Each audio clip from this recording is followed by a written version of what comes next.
A loud bang shakes the night, but the numerous inhabitants of the village of Kamo initially continue to sleep peacefully. A second bang, a third, then shots ring out, followed by cries for help that echo through the darkness. The closer the sounds get, the more the realization grows that something terrible is happening. The villagers jump up in panic and seek shelter, but the situation is hopeless. Like a demon, the murderer lurks in the deadly darkness and shoots indiscriminately at anyone who comes into his field of vision. Those who resist are struck down with a sword. Those who flee are shot.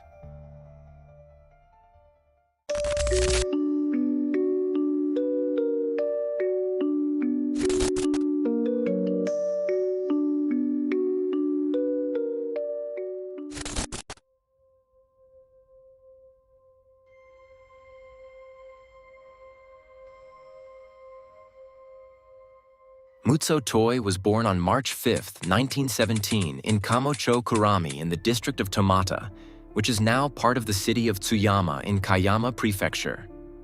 His father, Shinichiro, was a farmer and charcoal burner. He also served as a private in the rear guard of the Japanese army. Although he was described as a drunkard, he was not violent, and many people thought of him as a good-natured man. After returning from the Russo-Japanese War, he married Masayo, the daughter of a farmer known to be moody and temperamental, through an arranged marriage. The marriage was a success, and the small family was happy. But when Mutsuo turned 2, his father died of pulmonary tuberculosis. His mother followed suit a year later, so he and his sister Minako were taken in and raised by their grandmother Yone. The siblings got along well, and Mutsuo often played with Minako's friends. They sang children's songs together and performed magic tricks for each other. Mutsuo admired his sister very much, and they never argued once during their childhood. When Mutsuo was 6 years old, his family moved to the small village of Kamo, where Mutsuo's grandmother grew up. Many horror stories were told about the house where they lived, because someone was said to have been murdered there out of jealousy in the past. Allegedly, the murderer was 21 years old, just like Mutsuo when he committed the crime a few years later. Most of the people of Kamo were small farmers, whose main occupations were tilling the land and raising silkworms. During the winter months, they were tied to the snow, and many of the men worked in the mountains to produce charcoal. Mutsuo's family had a secure income that allowed them to live a relatively comfortable life in conjunction with agriculture. Mutsuo regularly helped his grandmother with the field work while attending Shinjokoto Elementary School. The headmaster described him as a student who is kind and sociable and wants to protect his own life and that of his classmates. He is very obedient and a role model for the whole class. He was also a very honest student who kept his promises and followed the rules. In almost all school subjects, including sports, he was given a grade of 8 or 9 on a scale of 1 to 10. The teachers were sometimes very concerned about the boy's health, as he often caught colds and was absent from class. In total, he missed 77 days out of 184 in his first year at school. At first, the teachers believed his grandmother when she explained that he simply got sick often. But soon their suspicions were confirmed that this was mainly a pretext to keep the boy at home. Mutsuo rarely left the house, so much so that his classmates soon nicknamed him Blue because of his pallor.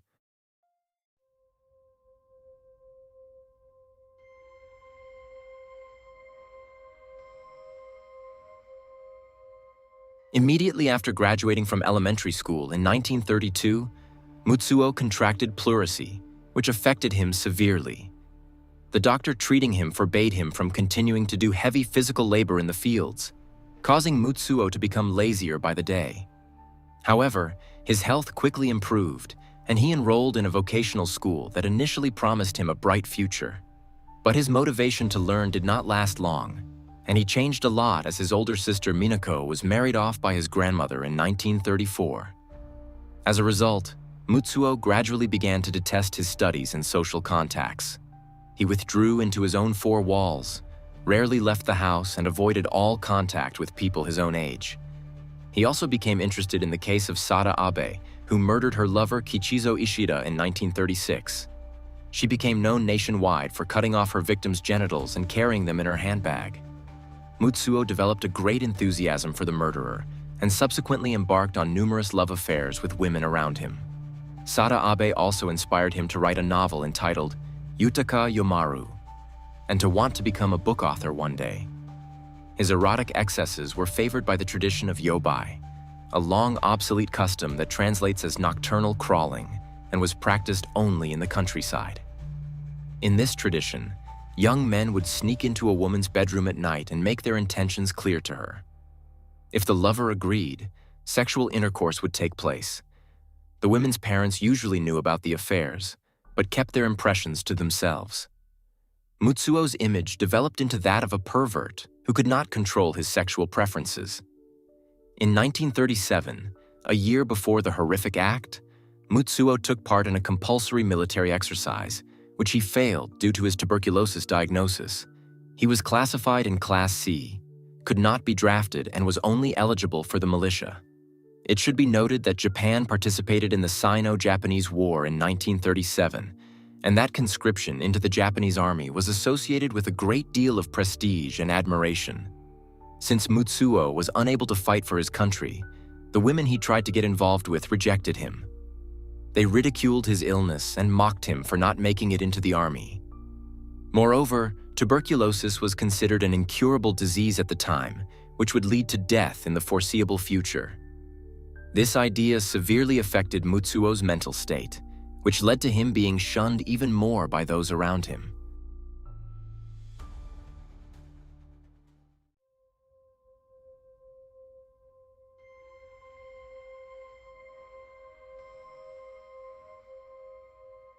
In 1937, Mutsuo acquired a hunting license and bought a double-barreled shotgun in Tsuyama, which he exchanged for a 12-gauge Browning shotgun in Kobe in 1938.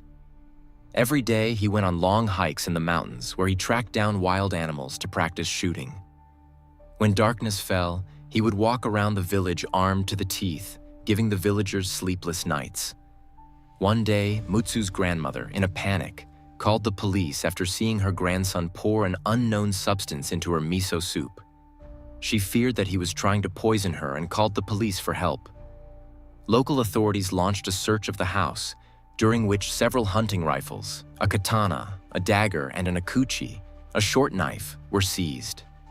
The police immediately confiscated all the weapons and revoked Mutsuo's hunting license. However, he was not arrested. A few days after the incident, the neighbor, Motokazu Terai, who had heard the story from the grandmother, asked what the commotion was all about. Mutsuo replied that he had only poured Wakamoto medicine into the soup, a medicine that he also took regularly. Wakamoto is the name of a Japanese company that sells medication for indigestion and digestive disorders. However, it is not clear whether Mutsuo really only poured Wakamoto medicine into the soup, or whether he actually tried to murder his grandmother.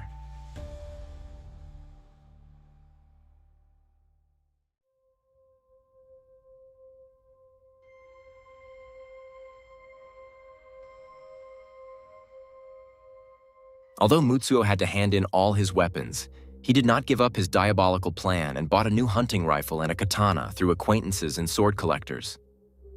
A few days before the incident, Mutsuo wrote a long letter to his sister, asking her to continue living a hard-working life in this world.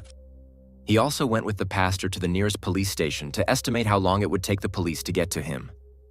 On May 20th, around 5 p.m., he climbed a utility pole and cut the power line, causing all the lights in the village of Kamo to go out.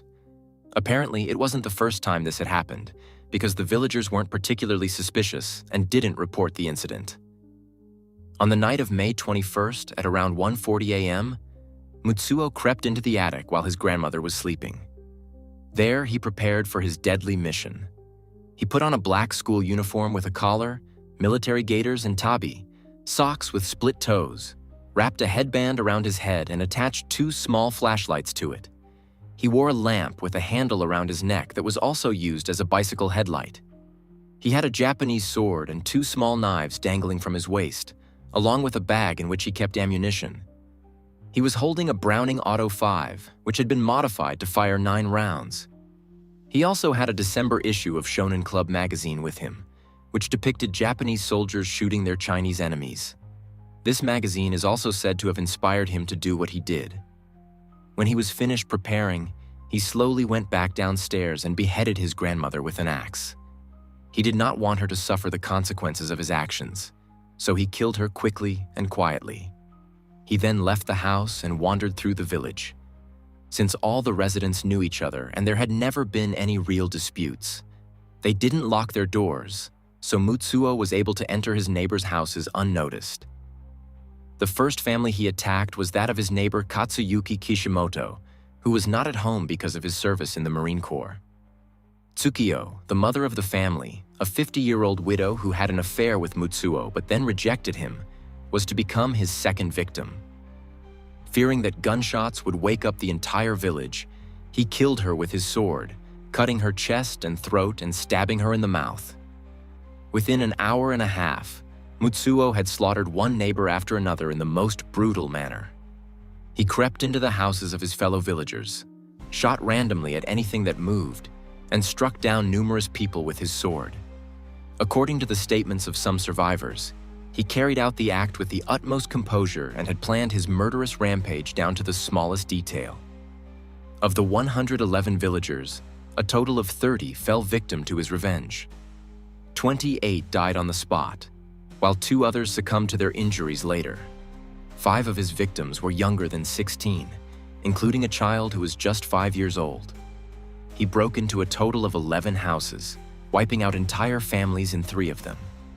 In 4 houses, only a single survivor remained.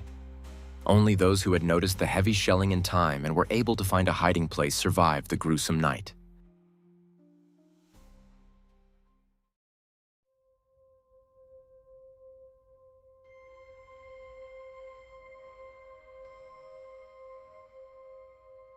After committing this atrocity, Mutsuo went to the house of the Takeda family in the neighboring village at around 3 in the morning to get a pen and paper for a final suicide note.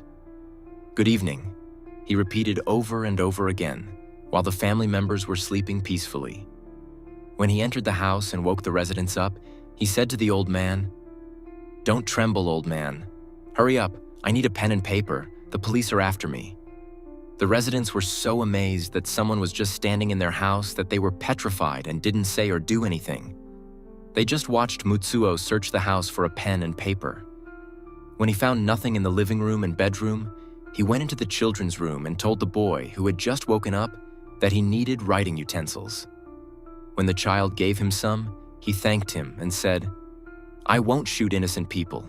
Study hard and become a great man." He then set out on foot for the top of the Arasaka Pass, which was a full 3.5 kilometers from his village. There, he took off his gear and wrote a farewell letter before taking his own life with his hunting rifle. The letter was found next to his body the next morning and published in a report on the Tsuyama incident. These were the last words of the cold-blooded killer. "Now, at the last moment, on the occasion of my death, I want to leave you a message. I was determined to do it, but I didn't shoot those I should have killed because of a lack of time, but only those I could kill. I also shot people who shouldn't have been shot. Ah, grandmother, I'm sorry. I'm really sorry. I should never have killed the woman who raised me since I was 2 years old. I regret the act I committed out of fear of the consequences. I regret the act I committed because I thought it would allow me to die in peace.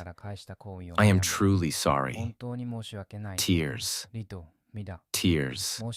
I'm sorry, I can't help but cry. Sister, I'm sorry. Please forgive me. I would have been a boring brother. After doing this, I don't want you to donate a grave for me. I would be happy if I could die in the wild. I have cried so much over the years of my illness because of the coldness and oppression of society. I cried over the little love my relatives showed me. Society should create a little less suffering and show more compassion for those suffering from tuberculosis. I'm tired of being weak. In my next life, I will be born strong and powerful. I have been unhappy all my life. In my next life, I will be reborn as a happy person. Things didn't turn out the way I wanted them to. I decided to do it today because Yuriko Teramoto, with whom I used to have a relationship, has returned to Kamo. And also because Yoshiko Nishiyama has returned. Yuriko Teramoto escaped, and I shouldn't have let Terakawa live. People like him should be banned from this world. He only targets widows with a lot of money. And there are only a few people in Kamo who are not connected to him. Junichi Kishimoto is also a poacher and not very popular in these parts. He should be banished from this world as well. Dusk has fallen. Let us die. In his farewell letter, Mutsuo stated that he had decided to run amok after 22-year-old Yuriko Teramoto, with whom he had had a relationship in the past, returned to Kamo. Mutsuo wanted to take revenge on her for marrying into another family and dumping him. When he broke into her house, however, Yuriko was able to escape through the back door and flee to her neighbor Terakawa. She suffered only minor injuries and was able to survive the traumatic night.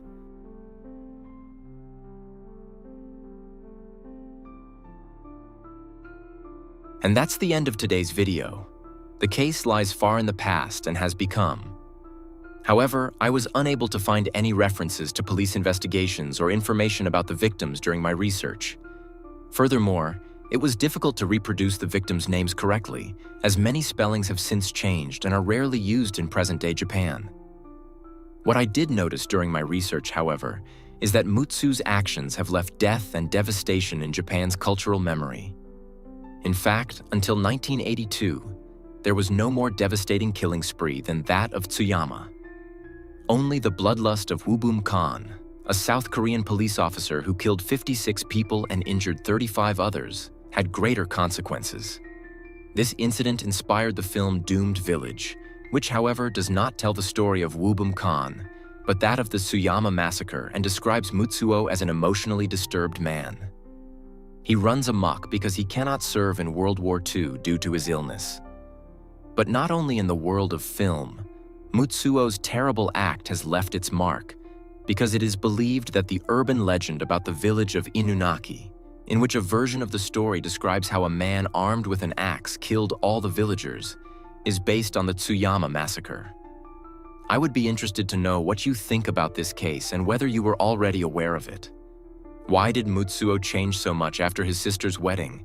And do you believe that he really regretted killing his grandmother, as he wrote in the farewell letter? Could the massacre have been prevented if the police had monitored him more closely? And did Sada Abe's murder of her lover really cause him to commit the crime? Feel free to write your opinion in the comments. And if you liked the video, please feel free to like it, comment on it, and/or subscribe. With just 2 clicks of the mouse and a few keystrokes, you can support the channel enormously, and at the same time, you can encourage the well-known algorithm to suggest Insolito to people who don't yet know the channel. Thank you in advance, and thank you for watching. Good night, and see you.